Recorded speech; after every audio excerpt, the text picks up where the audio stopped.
Did you know that around half of people with phobias can't trace them back to an obvious cause? We've all heard of people who've developed a phobia after a bad experience, like someone who's terrified of dogs after being bitten. But that only accounts for around half of all cases. For the rest of us, and yes, that includes me, we're left with a mystery, and that makes it all the more frustrating.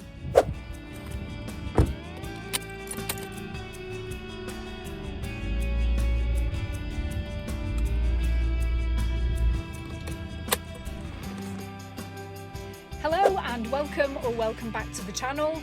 My name's Tony and this is a place here on YouTube where I talk honestly about my life experiences, both the good and the bad, and what I've learnt along the way.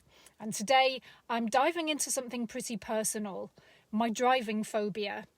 So I realise this video won't be relevant to the majority of my subscribers, but this is something I know about and it might just help someone else. And although some of my observations are specific to driving, a lot of it will also be relevant to anyone experiencing extreme anxiety. Because that's really all a phobia is. An extreme level of anxiety that's attached to a specific object or situation. And there are some truly bizarre ones out there. I mean, imagine being terrified of bananas. And I know that sounds funny, but the fear will feel very real to the person experiencing it, and also quite embarrassing and frustrating and shameful. Now, I don't think it's always necessary to understand the cause of a phobia in order to overcome it, but if you're anything like me, then at least trying to understand is an important first step. So in this video, I'll use myself as a case study to explore some of the theories about what causes phobias to develop. And if you want to skip the story time and go straight to the solutions, you can watch my next video about how I overcame it. Well, mostly overcame it. It's still a work in progress. Okay, so if you're sticking around, get comfy. It was a lovely sunny day in May 2022, and just over a year since I moved to rural Ireland with my parents.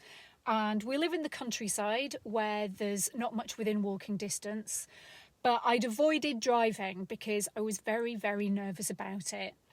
I passed my test last century, back in 1995, and I've barely driven since. So, on that lovely sunny day, when everything felt just right, I thought, okay, it's time to face the fear. And that was something I had plenty of practice in. I've done lots of scary things.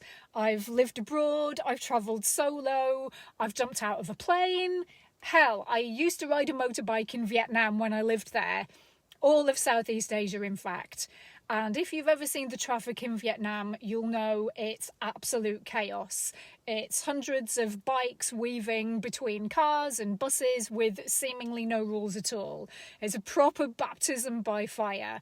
And yes, I was nervous at first, but it quickly became second nature and I loved it. So if I can handle Saigon on two wheels, surely I could handle a car back in the UK or here in Ireland. So there I was on that sunny day. I got into the driver's seat and I started trembling uncontrollably. I switched the engine on, I drove forward a few feet, hit the brakes and had a full-on meltdown. And I cut the engine and I just sat here, having a complete panic attack, the full works, trembling, hyperventilating, and this really weird sense of dread as though I were about to die. And I don't remember much else except I spent the next 2 days in bed. And then I noticed my arms and legs were covered in a weird rash I'd never had before. Hives. I used to think that stress hives were something of an urban legend, but let me tell you, they're real.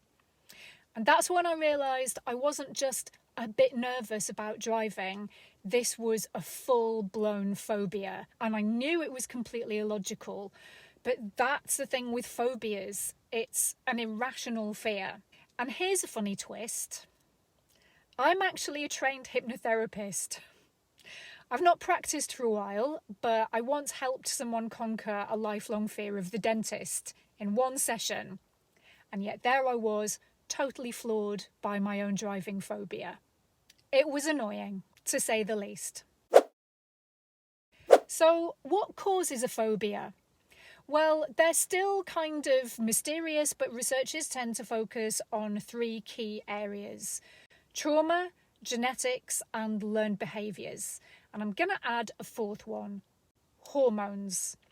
Because there's emerging research linking menopause to increased anxiety, sometimes with specific things like driving, for example. In fact, a very good friend of mine who was previously a very confident driver with years of experience handling all kinds of vehicles, she now gets panic attacks just at the thought of motorway driving. And while there were external stresses involved, it's possible that hormonal changes in midlife have amplified those fears into something more serious. So I mention this because if you're a woman in your 40s or 50s and you've suddenly developed a fear of driving or any other form of anxiety, it might be worth researching the hormonal connection and having a chat to your GP. In my case, however, this started long before menopause, so let's explore some of the other possibilities. Okay, so the first and most obvious place to look is the impact of trauma. Nearly half of people with a phobia say it was triggered by a specific event. Now, in my case, I was once in a bus crash. It was in Thailand, it was a night bus, and the driver fell asleep at the wheel. And obviously that was a horrible experience. But thankfully I wasn't seriously injured. And whilst it certainly didn't help with my driving phobia, I already had a lot of anxiety long before that happened. But something worth bearing in mind is that trauma can be displaced. So that's when other stressful life events get sort of grafted onto one specific situation. It's kind of like the mind saying, I can't deal with that right now, but I'll worry about this thing instead. And I have had some traumatic life events, so not necessarily the cause of the phobia, but it certainly doesn't help. But as I say, my anxiety around driving started way before that bus crash. So maybe it's a mix of genetics and learned behaviour. And of course, these factors are really hard to separate, especially now that researchers talk less about nature versus nurture and more about how they constantly interact. So it's possible that some of us, for whatever reason, just have a sensitive nervous system by default. I mean, when I look back over my life, there are plenty of things I've felt really anxious about. But the thing is, I've never let it stop me. Most of my life has been one big exercise in feel the fear and do it anyway. So what's different with the driving? Well, this is where learned behaviour might play a significant role, but not in the way you might think. Have you ever had someone who's so passionate and knowledgeable about something that their enthusiasm ends up creating a weird sense of pressure? Like their intensity is overwhelming even when they're trying to help? That's how it was with my dad. He's a brilliant driver and he wanted me to learn not just to drive, but to drive well and drive safely, which is great, and his heart was in the right place. But if you're already a bit of an overthinker, having someone else overthinking for you doesn't always help. So from a really young age, I was hyper aware of all the responsibility and potential danger that comes with driving. And by the time I was 17 and started driving lessons, I was already nervous, which I think is normal for the first few lessons. But for me, those nerves never disappeared. I passed my test, but I never felt comfortable behind the wheel. What I really needed was to get my own car and spend time building confidence alone with no one in the passenger seat scrutinising my every move. But to put it simply, I couldn't justify the cost of a car. But that decision came with consequences. I did miss opportunities. I felt stuck.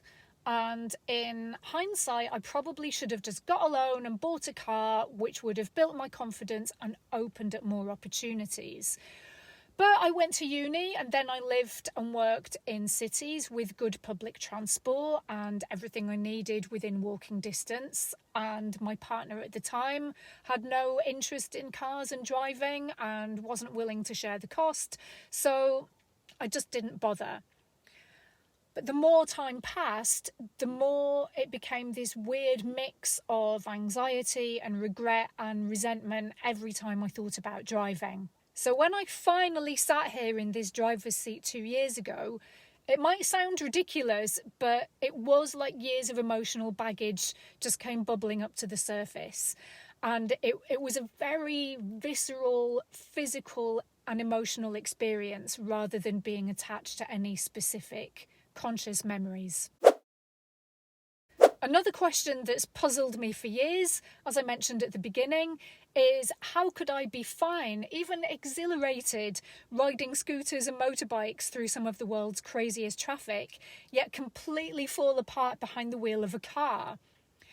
Well, it turns out that a very common fear for people with driving phobias isn't so much that they'll die, but that they'll hurt someone else. And that rings true for me. I mean, I really don't want to hurt myself either. But when you're on two wheels, you know that if you have a collision, the chances are you'll not cause as much damage to someone else as you would in a car. And somehow the chances of having a collision, to me, feel less likely on a motorbike. And again, I know that's weird. People say they'd feel far too vulnerable on a bike. But for me, I much prefer that sense of manoeuvrability and peripheral vision that you have on two wheels. In a car, you're enclosed and disconnected, and you're piloting this heavy metal box that could cause serious harm to other people. And that sense of responsibility can feel really overwhelming. And another thing I don't like is sitting off centre. I really don't like that. At least on a motorbike, you're central. It makes it easier for me to calculate how much space I'm taking up. And something else worth considering is driving culture. When I was living in Vietnam, for example, no one seemed to care if you looked a bit clueless. Road signs are more like a suggestion over there, and there's this sort of unspoken understanding that everyone's using their intuition to figure things out as they go. And I know that sounds terrifying, but strangely, that style suited me a lot better. In more developed countries, there are lots of rules and road markings and a sense of pressure to follow them. And it feels like if you mess up, you're going to piss a lot of people off or just look completely incompetent, which is humiliating. So in a way, it's not necessarily the road or the car that's scary, it's the other people watching you and judging you. Phobias can be complex. I don't believe you have to know the cause to move forward, but for me, understanding the roots or trying to has been really helpful. That said, insight alone usually isn't enough to bring change. So in my next video, I'll share what actually helped me move through the fear. 2 years on, I'm still not the most confident driver, but I can happily drive to work and the local supermarket. And I know if I really needed to get somewhere in an emergency, I could do it. So that's a win in my book. Thanks for watching. If this video resonated with you in any way, please like and leave a comment below. I'd love to hear your story. Take care, and I'll see you in the next one.